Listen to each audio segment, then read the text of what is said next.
दोस्तों, कर्ण बहुत बड़े योद्धा थे, लेकिन वे उतने ही महान दानवीर भी थे। कर्ण की इसी दानवीरता का महाभारत के युद्ध में भगवान इंद्र और उनकी खुद की माता कुंती तक ने लाभ उठाया। ऐसा माना जाता है कि उनसे बड़ा कोई और दानी नहीं हुआ। भगवान कृष्ण भी कर्ण को सबसे बड़ा दानी मानते थे और यहां तक कि भगवान कृष्ण ने तो कर्ण के अंतिम समय में उसकी दानवीरता से खुश होकर उसे वरदान तक दिया।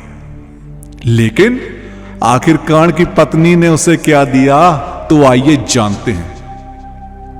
दोस्तों, कर्ण सूर्य के पुत्र थे, लेकिन दुर्भाग्य से इनकी माता कुंती ने इन्हें जन्म लेते ही गंगा में प्रवाहित कर दिया और वह अधिरथ के घर में पले बढ़े।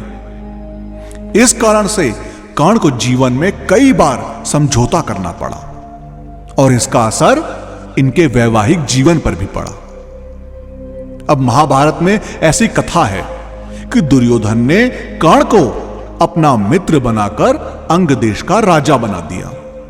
इसलिए जब द्रौपदी के विवाह के लिए जब देश भर से राजा महाराजा पहुंचे तो उनके साथ कर्ण भी आया।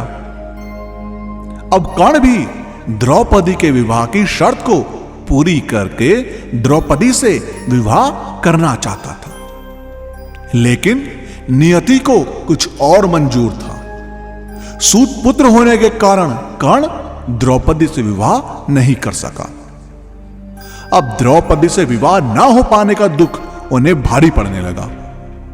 अब कर्ण का दुख जब उनके पिता अधिरथ से नहीं देखा गया तो उन्होंने कर्ण का विवाह करने का फैसला किया। अब कर्ण के पिता ने विवाह के लिए एक योग्य कन्या की तलाश आरंभ की और उनकी तलाश दुर्योधन के विश्वास पात्र सारथी सत्यसेन की बहन वृषाली पर आकर समाप्त हुई।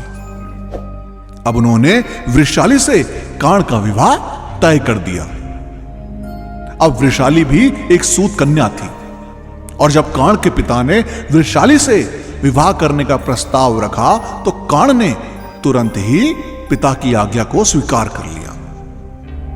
अब मान्यताओं के अनुसार दिखने में वृषाली बेहद ही सुंदर और चरित्रवान कन्या थी। वृषाली से कर्ण को वृषसेन, सुसेन तथा वृषकेतु नामक 3 पुत्र प्राप्त हुए। अब दरअसल युद्ध भूमि में जब कर्ण घायल होकर मरणासन अवस्था में अपनी अंतिम सांसें ले रहा था, उसी समय यह खबर वृषाली तक पहुंचाई गई। अब जैसे ही वृषाली ने कर्ण की मृत्यु का समाचार सुना, वो दुख से मूर्छित हो गई और होश आने पर वे दौड़ती हुई कर्ण के शव के पास आई और फूट फूट कर विलाप करने लगी। इस पर कर्ण कहता है, मुझे माफ करना वृषाली, मैंने तुम्हें सदा साथ रहने का वचन दिया था, लेकिन मैं उसे पूरा नहीं कर पाया। मुझे माफ करना, मैं अपनी अंतिम यात्रा पर निकल रहा हूं और इस बार तुम्हें सारथी नहीं बना पाऊंगा। अब यह सुन के वृषाली कहती हैं कि कर्ण, मैं एक सारथी के रूप में हमेशा तुम्हारे साथ रहूंगी। तुम एक शरीर नहीं हो कर्ण, तुम एक सोच हो और एक सोच कभी नहीं मरती।